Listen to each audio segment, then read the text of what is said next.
प्रदेश के सीएम योगी आदित्यनाथ ने सड़कों पर नमाज अदा करने पर रोक लगाने के अपने सरकार के फैसले का बचाव किया। साथ ही उन्होंने प्रयागराज में महाकुंभ को धार्मिक अनुशासन और व्यवस्थित आचरण का एक आदर्श उदाहरण बताया। सीएम योगी आदित्यनाथ ने प्रयागराज महाकुंभ का उदाहरण देते हुए कहा कि 66 करोड़ श्रद्धालुओं ने संगम में आस्था की डुबकी लगाई और इस पूरे आयोजन के दौरान कोई घटना सामने नहीं आई। सड़क चलने के लिए होती है और जो लोग ये बोल रहे हैं ना, उनको हिंदुओं से अनुशासन सीखना चाहिए।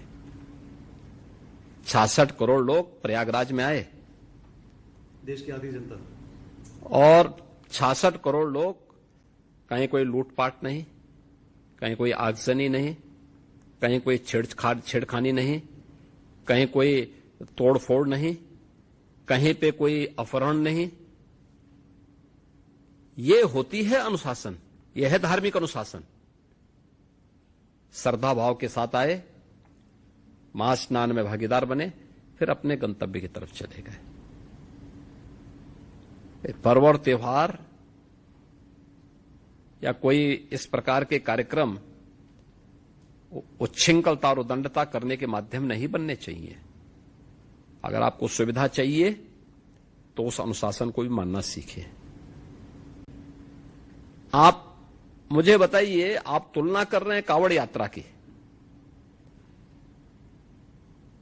कांवड़ यात्रा हरिद्वार से लेकर के और गाजियाबाद तक या उन क्षेत्रों में जाती है तो सड़क पे ही चलेगी। क्या हमने किसी परंपरागत मुस्लिम जुलूस को कभी रोका? कभी नहीं रोका। मुहर्रम के जुलूस निकलते हैं। हां, ये जरूर कहा कि भाई ताजिया की साइज थोड़ा छोटा करिए। इसलिए करिए क्योंकि तुम्हारी सुरक्षा के लिए हाई टेंशन तार होंगे, हाई टेंशन तार बदलेंगे नहीं तुम्हारे लिए। उसके साइज कम करो क्योंकि हाई टेंशन की चपेट में आओगे, मर जाओगे। और यही होता है। कांवड़ यात्रा में भी कई लोग, कांवड़ यात्रियों में भी उनको बोला जाता है डीजे की साइज छोटा करो, और जो नहीं करता उसमें हम लोग सख्ती करते हैं। कानून तो सबके लिए बराबर लागू किया जा रहा है, तो आप कैसे तुलना कर दे रहे हैं फिर उसको? ईद में कौन सा प्रदर्शन करेंगे? आप घंटों सड़क जाम करेंगे नमाज पढ़ने के नाम पे, और नमाज पढ़ने की जगह आपकी ईदगाह होगा, आपका मस्जिद होगा, सड़क नहीं हो सकती है। और इसके लिए अगर बोला जा रहा है आप मानेंगे नहीं, तो ठीक तो कहा कि आप उदंडता करेंगे। पथराव जो वहां पे हुआ वो दो मुस्लिम पक्षों में पथराव हुआ है, हिंदू पक्ष उसमें कहीं भी नहीं है, प्रशासन कहीं भी नहीं है।